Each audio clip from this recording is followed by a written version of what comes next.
Check, check, check, check, check, check, check, check. Got it.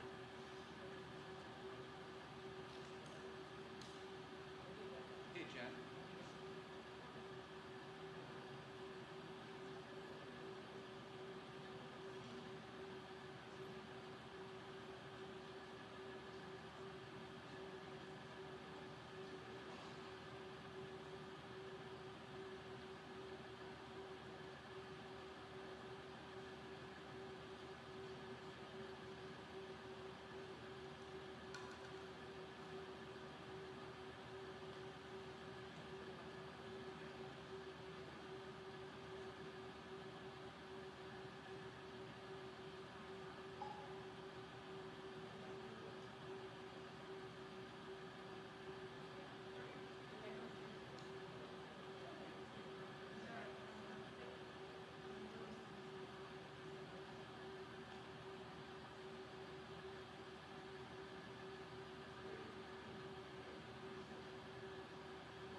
Good afternoon.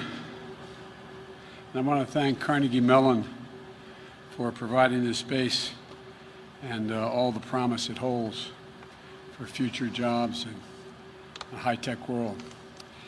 In the recent days, we've had a lot of talk about who's going where and how I've decided to come to Pittsburgh to talk a little bit about what's going on right now. In the early days of World War II, Franklin Roosevelt told the country, and I quote, "The news is going to get worse and worse before it gets better and better. And the American people deserve to have it straight from the shoulder." Straight from the shoulder. The job of a president is to tell it straight from the shoulder. Tell the truth, to be candid, to face facts, to lead, not to incite. That's why I'm speaking to you today. The incumbent president is incapable of telling us the truth, incapable of facing the facts, and incapable of healing. He doesn't want to shed light. He wants to generate heat, and he's stoking violence in our cities. You know, this is a tragic fact of the matter that about his perilous hour, that how he's dealing with this perilous hour in our nation. And now we have to stand against violence in every form it takes. Violence we've seen again and again and again of unwarranted police shooting, excessive force, 7 bullets in the back of Jacob Blake, knee on the neck of George Floyd, killing of Breonna Taylor in her own apartment, violence of extremists and opportunists, right-wing militias, militias, militias, militias, militias, militias, militias, militia, militia, militia. and to derail any hope and support for progress. The senseless violence of looting and burning and destruction of property. I want to make it absolutely clear, something very clear about all of this. Rioting is not protesting. Looting is not protesting. Setting fires is not protesting. None of this is protesting. It's lawlessness, plain and simple. And those who do it should be prosecuted. Violence will not bring change. It will only bring destruction. It's wrong in every way. It divides instead of unites.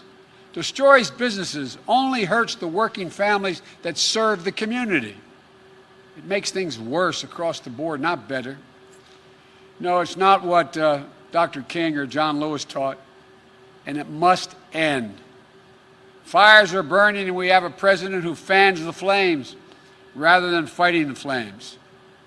But we must not burn. We have to build. This president long ago forfeited any moral leadership in this country. He can't stop the violence because for years he's fomented it.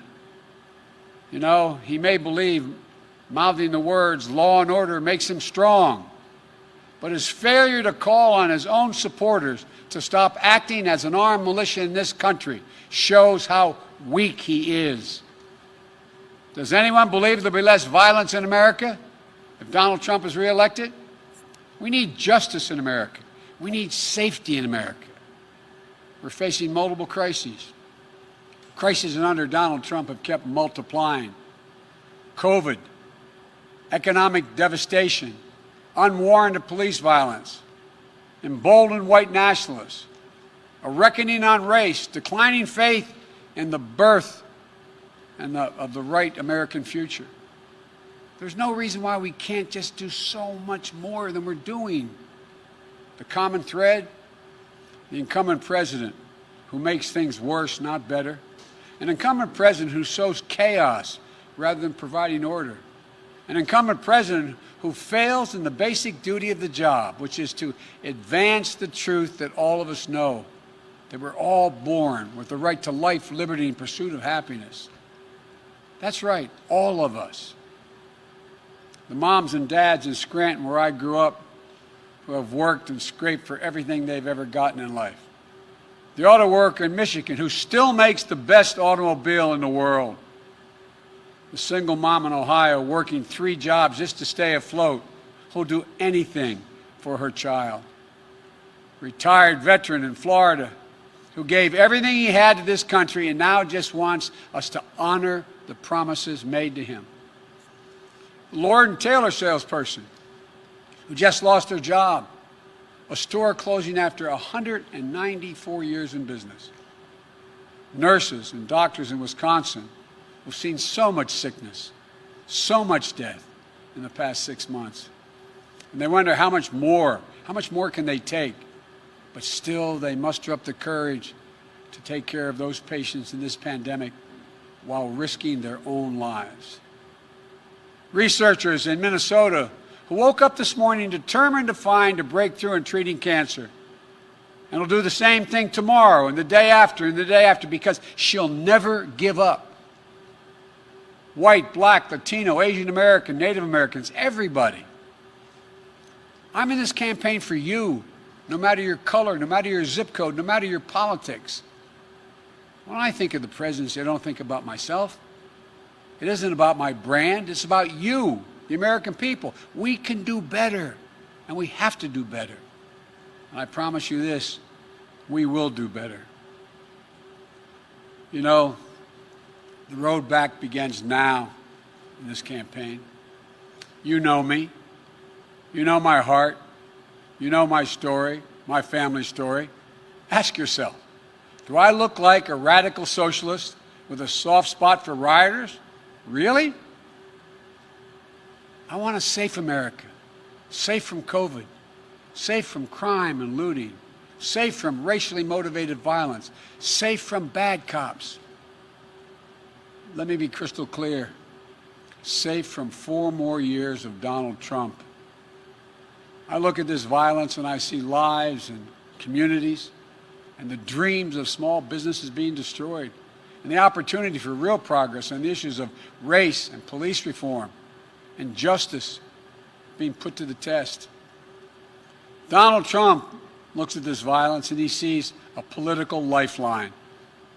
Having failed to protect this nation from the virus that has killed more than 180,000 Americans so far, Trump posts an all-caps tweet screaming "law and order" to save his campaign.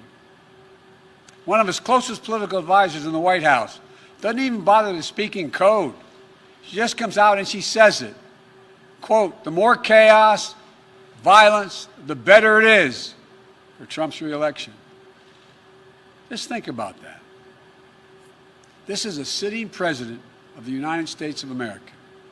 He's supposed to be protecting this country, but instead he's rooting for chaos and violence. The simple truth is, Donald Trump failed to protect America. So now he's trying to scare America. Since Donald Trump and Mike Pence can't run on the record that has seen more American deaths to a virus, this virus, than the nation suffered in every war since Korea combined. Since they can't run on their economy that has seen more people lose their jobs than any time since the Great Depression, since they can't run on the simple proposition of sending our children safely back to school, since they have no agenda or vision for a second term, Trump and Pence are running on this, and I find it fascinating. Quote, "You won't be safe in Joe Biden's America." And what's their proof? The violence we're seeing in Donald Trump's America. These are not images of some imagined Joe Biden America in the future. These are images of Donald Trump's America today. He keeps telling you, if only he was president, it wouldn't happen. If he was president. He keeps telling us that he was president, you'd feel safe. Well, he is president, whether he knows it or not. And it is happening. It's getting worse. And you know why? Because Donald Trump adds fuel to every fire. Because he refuses to even acknowledge that there's a racial justice problem in America. Because he won't stand up to any form of violence. He's got no problem with right-wing militia, white supremacists, and vigilantes with assault weapons, often better armed than the police, often in the middle of the violence at the protesters and aiming it there. And because tens of millions of Americans simply don't trust this president to respect their rights, to hear their concerns, or to protect them. It doesn't have to be this way. When President Obama and I were in the White House, we had to defend federal property. We did it. We didn't see it. You didn't see us whipping up fears around the deployment of secret federal troops. We just did our job, and the federal property was protected. When President Obama and I were in office, we didn't look at cities as Democratic or Republican run. These are American cities. But Trump doesn't see himself as president for all of America. Frankly, I believe if I were president today, the country would be safer and we'd be seeing a lot less violence, and here's why. I have said we must address the issue of racial injustice. I've personally spoken to George Floyd's family and to Jacob Blake's family. I know their pain, and so do you. I know the justice they seek, and so do you. They've told us none of this violence respects or honors George or Jacob. I believe we can bring these folks fighting for racial justice to the table. I've worked with police in this country for many years. I know most cops are good, decent people. I know how they risk their lives every time they put that shield on and go out the door. And I'm confident I can bring the police to the table as well. I'd make sure every mayor and governor had the support they needed from the federal government, but I wouldn't be looking to use the United States military against our own people. If I were president, my language would be less divisive. I'd be looking to lower the temperature in this country, not raise it. I'd be looking to unite the nation. But look, if Donald Trump wants to ask the question, Who will keep you safer as president? Let's answer that question. First, some simple facts. When I was vice president, violent crime fell 15% in this country. We did it without chaos and disorder. And yes, we did it with Democratic mayors in most of the major cities in this country. The murder rate now is up 26% across the nation this year under Donald Trump. Do you really feel safer under Donald Trump? COVID has taken this year, just since the outbreak, has taken more than 100 years. Look, here's the lives, when you think about it, more lives this year than any other year for the past 100 years. More than 180,000 lives in just 6 months. An average of 1,000 people dying every day in the month of August. Do you really feel safer under Donald Trump? Mr. Trump, you want to talk about fear? Do you know what people are afraid of in America? They're afraid they're going to get COVID. They're afraid they're going to get sick and die. And that is in no small part, it's because of you. We're now on track to more than 200,000 deaths in this country due to COVID. More than 100,000 seniors have lost their lives to the virus. More cops have died from COVID this year than have been killed on patrol. Nearly 1 in 6 small businesses is closed in this country today. Do you really feel safer under Trump? What about Trump's plan to destroy the Affordable Care Act? And with it, the protections for pre-existing conditions that impacts more than 100 million Americans. Does that make you feel safer? Or how about Trump's plan to defund Social Security? The Social Security Administration's chief actuary just released a report saying that if a plan like the one Trump is proposing goes into effect, the Social Security Trust Fund would be, and I quote, permanently depleted by the middle of calendar year 2023, with no ability to pay benefits thereafter. Put it plainly, Trump's plan would wipe out Social Security, period. You feel safer and more secure now? The fear that reigns under this president doesn't stop at our shores. The Kremlin has put bounties on the heads of American soldiers. And instead of telling Vladimir Putin that there'll be no putting up with this, that there'll be a heavy price to pay if they dare touch an American soldier, this president doesn't even bring up the subject in his multiple phone calls with Putin. Been reported that Russian forces just attacked American troops in Syria, injuring our service members. Did you hear the president say a single word? Did he lift one finger? Never before has an American president played such a subservient role to a Russian leader. It's not only dangerous, it's humiliating and embarrassing for the rest of the world to see. It weakens us.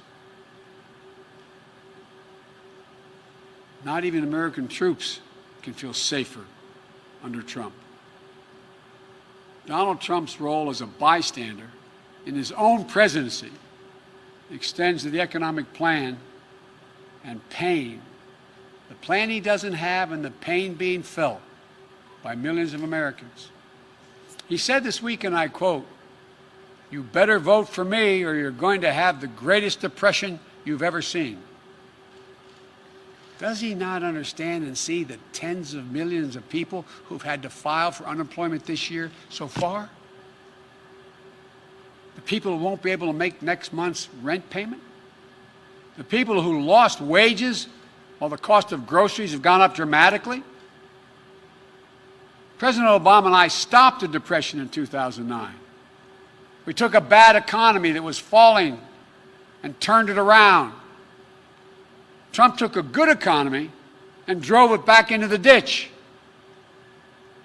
Through his failure to get COVID under control, his failure to pull together the leaders in Congress, his failure to deliver real relief to working people, has made our country economic situation so much worse than it had to be. When we talk about safety and security, we should talk about basic security of being able to look your child in the eye and tell them everything's going to be okay. Don't worry, honey, we're not going to lose our home. We're going to be able to put food on the table. It's going to be okay. It's the job of a president. I've laid out an agenda for economic recovery that will restore a sense of security for working families. We won't just build things back the way they were before. We're going to build them back better, with good-paying jobs, building our nation's roads, bridges, solar arrays, windmills, with investments in our health care and child care workers so they get the pay and dignity they deserve while easing the financial burdens on millions of families. With a clean energy strategy that is a place for the energy workers right here in Western Pennsylvania. I am not banning fracking. Let me say that again. I am not banning fracking, no matter how many times Donald Trump lies about me. This future, the future, that's what this is all about. You know, we hear Donald Trump's self-centered rants and riffs, but the voice of Americans should be heard. The one you should listen to is Julia Jackson, the mother of Jacob Blake. Hers is a voice of courage, character, and wisdom. In looking at the damage that has been done in her city, she said, quote, "The violence and destruction doesn't reflect my son or my family." These are the words of a mom, a mother, whose son had just been shot 7 times in front of his children, badly injured, paralyzed, perhaps permanently. And even as she seeks justice for her son, she's pleading for an end to the violence and for this nation to heal. She said she was praying for her son. Then she said something to me that surprised me. She said she was praying for all police officers. She said she was already been praying for America even before her son was shot.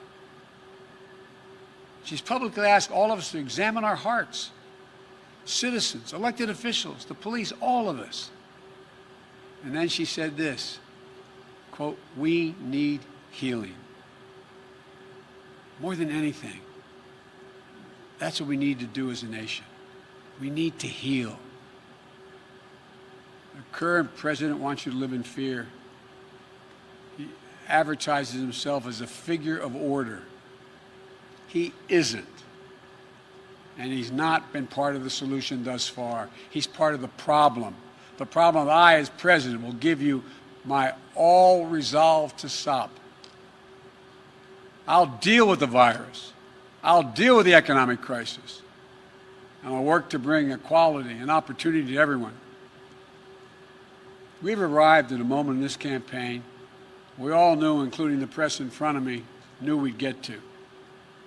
The moment when Donald Trump would be so desperate he'd do anything to hold on to power.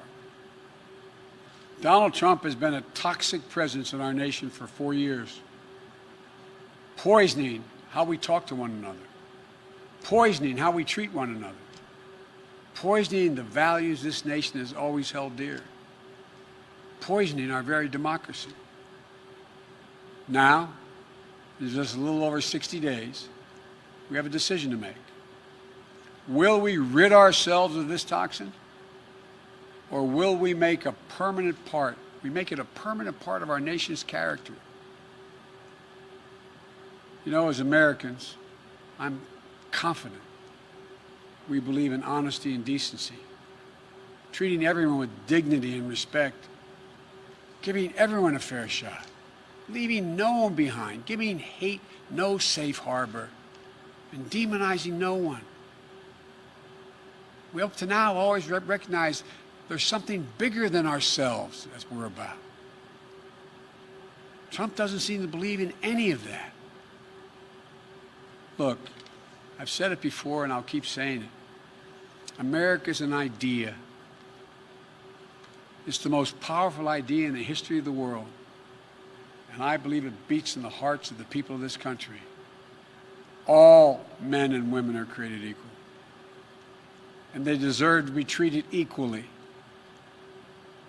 Trump has sought to remake this nation in his image: selfish, angry, dark, and divisive. This is not who we are.